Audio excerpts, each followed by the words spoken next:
Hello everyone, this is Roxas1359. Welcome back to Let's Play Ratchet Deadlocked. Without further ado, we're going to start a new game. And what we're going to be doing is we're actually going to be saving over. You can notice that I have two files. This one was by mistake, and this one is a practice file. This showing you the date of when this is being recorded. So we're going to override this one, and we're going to be choosing our difficulty. Now, since I'm not doing this 100%, I can't just skirt by this easy. Oh no. So I'm going to make it ball-bustingly hard on hero mode. Bad guys shake at the sound of your name, and kids wallpaper their rooms with your face. Welcome to the big time. You'll be up against the meanest, deadliest Dreadzone combatants we've got. And they all have Carbonox armor. You're not afraid, are you, hero? Actually, yes, because the checkpointing system in this game can be very unforgiving at times when you're playing on hero. Now, there is one more difficulty that's right there. That is Exterminator difficulty. You need to beat the game on hero in order to unlock that, if I am remembering correctly. And by Christ, is that one difficult. I recommend only doing that one if you're doing challenge mode, but that's another story, so let's begin on hero and regret my choice.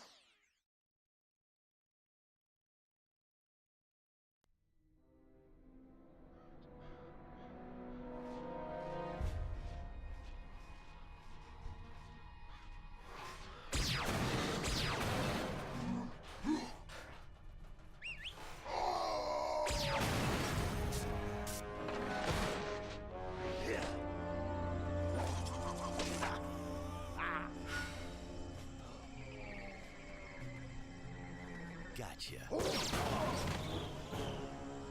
A dramatic conclusion to one of the most exciting episodes of Dreadzone I have ever seen. Captain Starshield, the #1 ranked gladiator, has been terminated by Ace Hardlight. Ace has now eliminated a record 13 contestants in the regular season.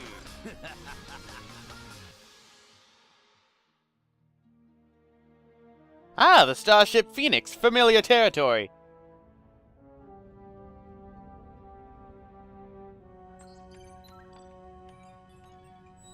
Incoming call from the mayor of Metropolis. The new mayor of Metropolis. Oh, you mean, right. Just a sec. Greetings, Mayor. No. Well, long time no see. So Metropolis still in one piece, huh? Greetings, Captain. I see you're taking good care of my old ship. Well, she need a lot of tuning up, but I've kept her running. Of course. Anyway, I'm afraid I bring bad news. As you know, Captain Starshield disappeared over a month ago. I've just been informed that he's been killed. Oh my gosh. No. Oh, what happened? Apparently he was involved with some kind of illegal combat sport, something called Dreadzone. We believe it was being run by this man, Gleeman Vox. He operates an underground media empire from within the Shadow Sector. The Shadow Sector? It's a lawless region of space on the fringe of the galaxy. Many other heroes have disappeared recently, and we fear that they might have met with the same fate. Ratchet, I just wanted to warn you before... Unidentified craft approaching.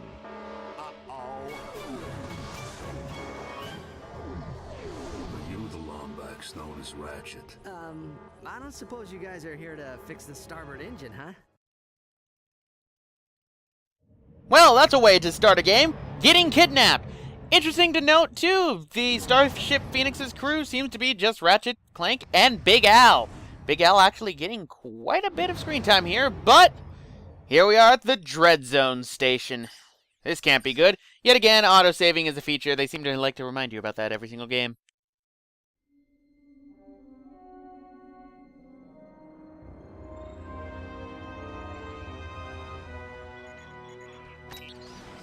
Yeah.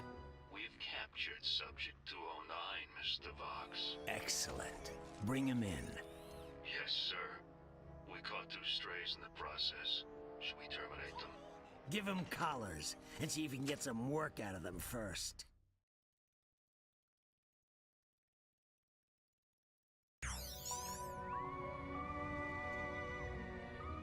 Hello? Hello in there? Can you hear me? You've been unconscious for hours. You're probably a little disoriented. How many fingers am I holding up? Whoops.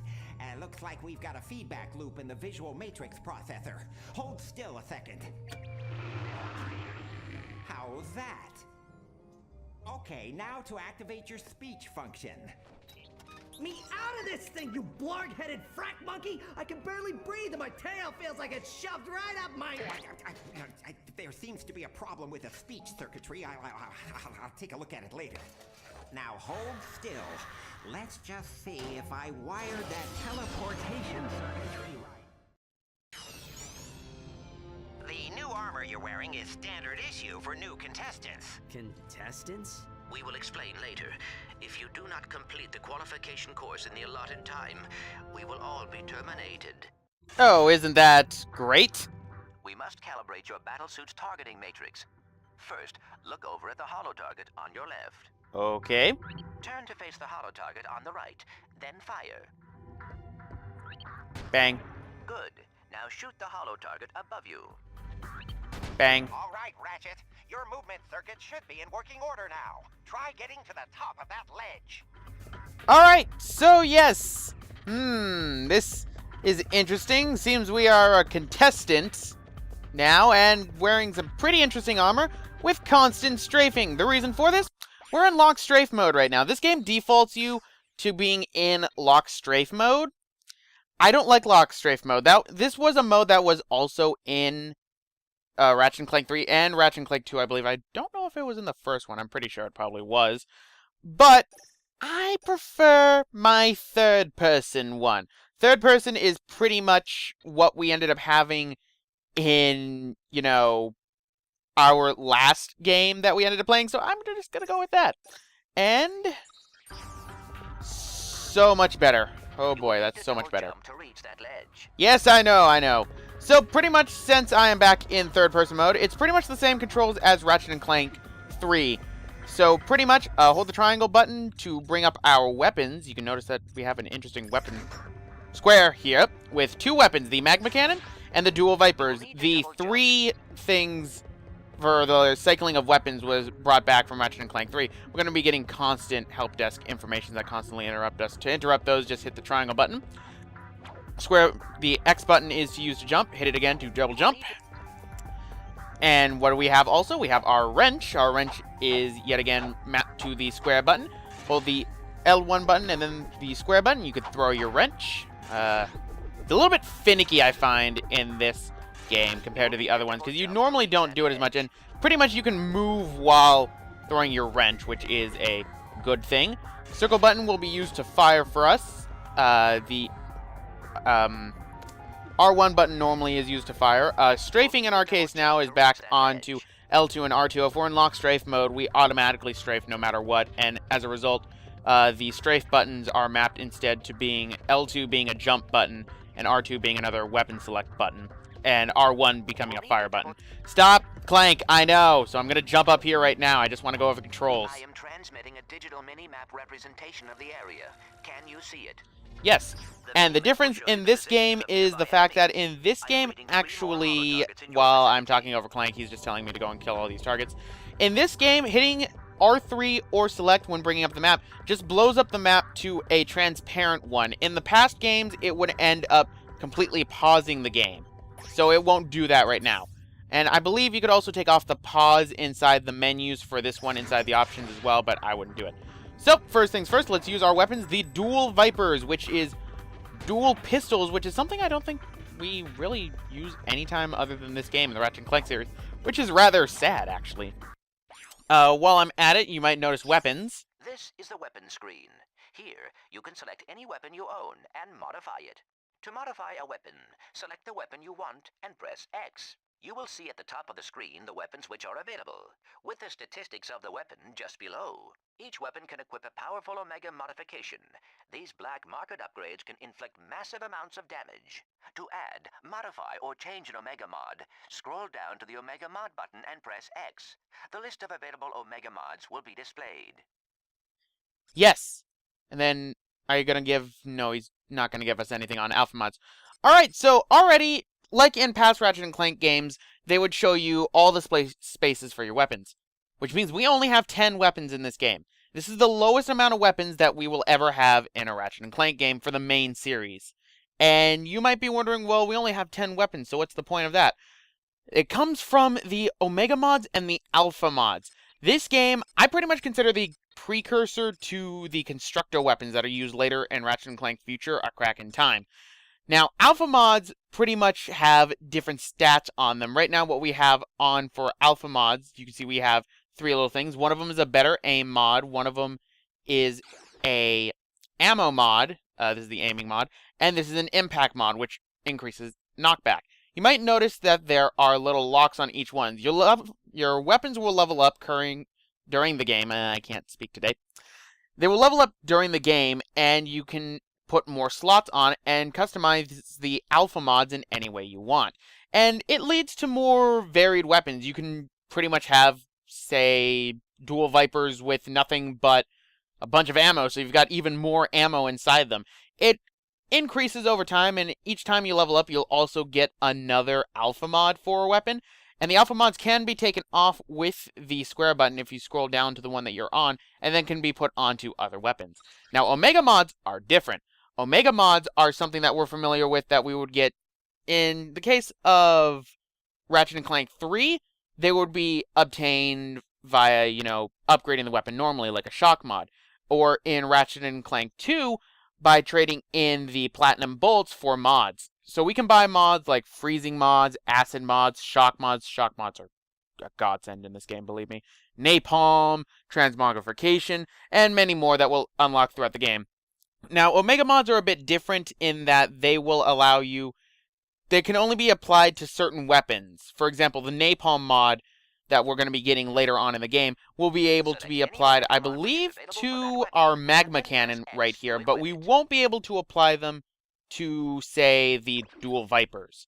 So it's sort of a trade-off thing. It adds more to the variability of the weapons. Another change based on the weapons that I'm going to get into right now, so then I don't have to really explain it later, is the level up system. I believe in level 0 I said they go up to level 8. I was wrong. They go up to level 10 before they will upgrade into their second form, I should say. And then if you're in challenge mode, they can all go to level 99. Guess what I'm not doing? So that describes the weapons in a nutshell, so let's go and take out this last one right here. Good, Ratchet. There should be a teleporter nearby that will take you to the next stage of the qualification course. Okie dokie.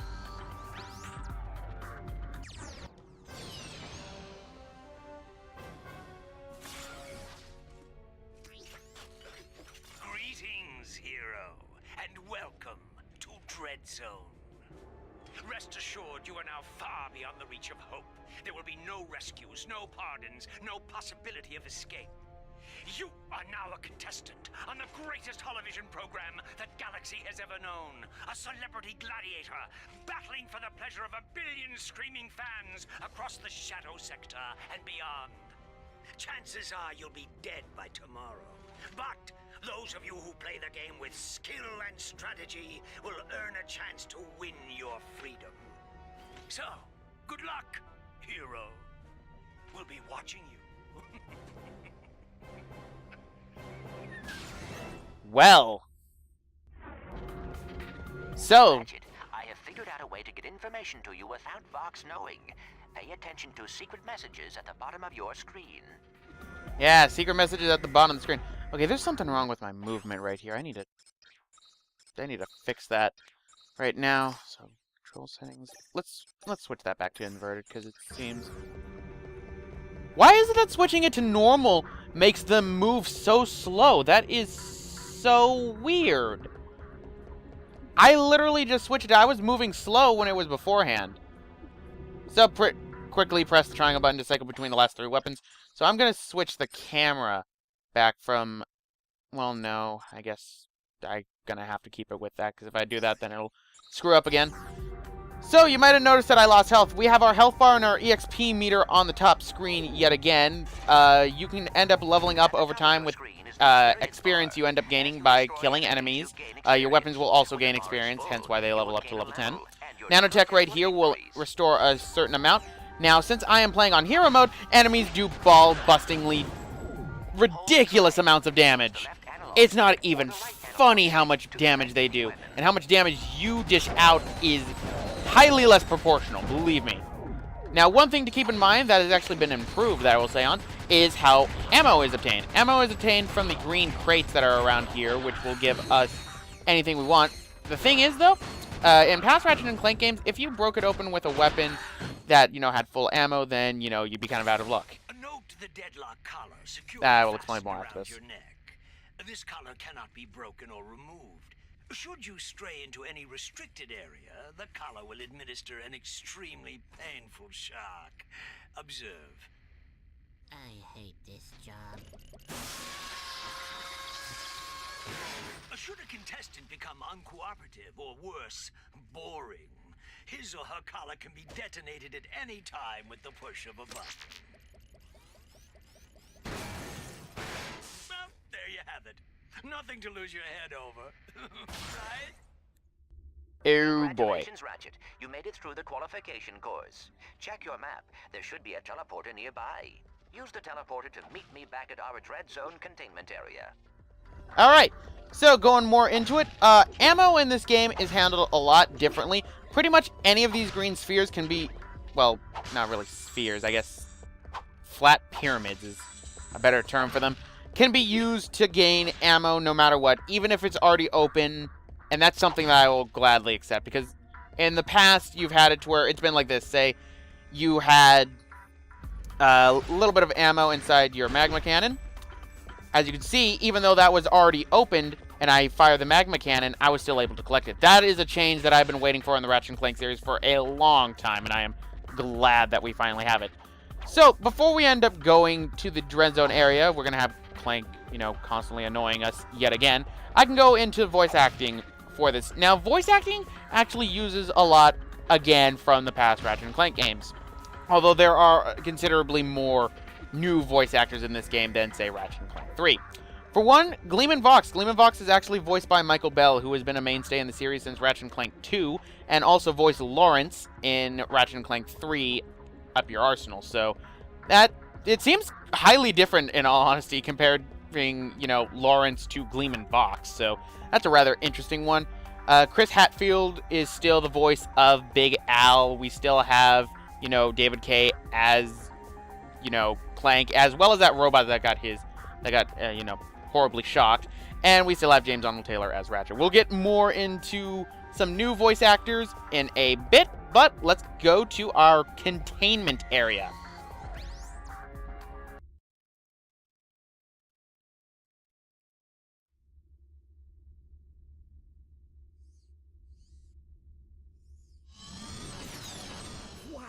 This place is crazy.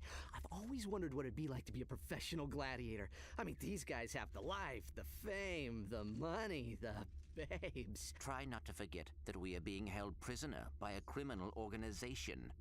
This is no time for fantasizing. But they like fantasizing. So, welcome. Welcome, hero, to your new living quarters.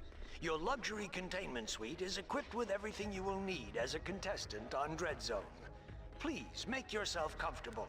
You'll most likely be spending the rest of your life here. Well, that's interesting. Ratchet, you should go find Al. I have marked his location on your map. I think he has something to show you. Well, I have something to show you guys, and this is our new vendor right here. These are pretty much Vox's vendors that are going to be all around the Shadow Sector for the course of this game, like how we had the Gadgetron vendors and the Megacorp vendors in the past. And this is where we can buy weapons and Omega mods. So in this case, we have the B6 Obliterator. The B6 Obliterator was voted Weapon of the Year by the Galactic Association of Ridiculously Unnecessary Firepower. You'll buy it for the precision ground targeting, but you'll love it for its gratuitous destruction. This thing is pretty good. It's pretty much the nitro launcher of this game. We've been, having a lot of these. It's sort of a mainstay. And I have to admit, even though there's, a smaller amount of weapons, at least they managed to stay with the mainstay. And we have our Acid mod, causes damage over time to affected enemies. The Acid mod is pretty standard. It's probably going to be the first mod I end up equipping. So, let's go and see what Al has to say. But, at the same time, we have this right here, which is the Rankometer. Welcome to the Quasar 0115 Gladiator Ranking Station. Yes, so this is our ranking station. You can notice that we have the contestant name, their status, and dread points. Dread points are what we're going to be using to proceed through the story in this and unlock new challenges.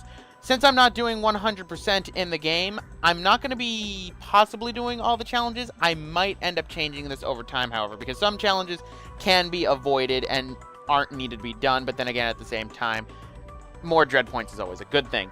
So you can see who is active, who is deceased, and who is an exterminator. Who are exterminators? We'll find more about them later on. So as you can see, we have things, if we go up to the top, we have Captain Starshield, who was, mentioned in the first part of the game.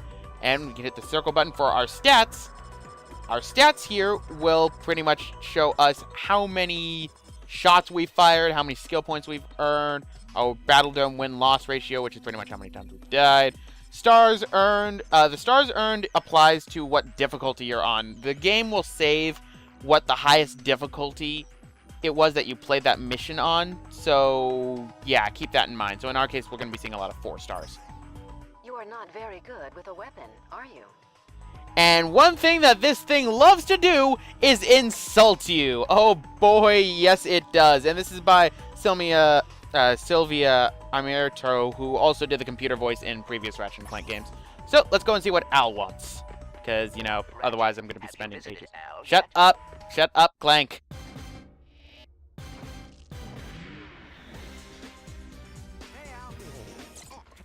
Hey, Ratchet. I have something to show you. Meet your new battle bots. Call me Merc.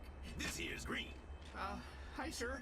I got them off a former contestant who, won't be needing them anymore. Don't worry, boss. You won't end up like that last guy. I hope not. I still have nightmares about it. Oh, suck it up, Green. Once you win a few battles, we can afford to upgrade them.